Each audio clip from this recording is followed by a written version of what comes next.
અમદાવાદમાં બાબા સાહેબની પ્રતિમાને ખંડિત કરનાર આરોપીને કઢાયું સરઘસ। મહેલુ ઠાકોર અને ભોલાની સરભરા કરી ભણાવાયો કાયદાનો પાઠ। આરોપીઓએ પોતાનું કૃત્ય બદલ જાહેરમાં માફી માંગી। રાજકોટ અગ્નિકાંડ બાદ મહાનગરપાલિકાના વધુ 2 અધિકારીઓએ આપ્યા રાજીનામા। ડેપ્યુટી ઇજનેર કક્ષાના 2 અધિકારીઓ છોડાતા માંગે છે નોકરી। મહાનગરપાલિકા રજા પરથી આવ્યા બાદ રાજીનામા પર લેશે નિર્ણય।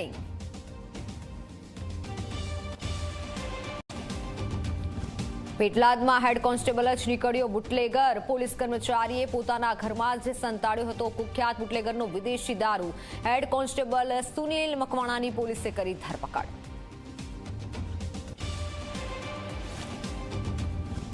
દેશના પૂર્વ પ્રધાનમંત્રી અટલ બિહારી વાજપેયીની આજે જન્મજયંતિ। રાષ્ટ્રપતિ, ઉપરાષ્ટ્રપતિ અને પ્રધાનમંત્રી અટલજીને કર્યા નમન।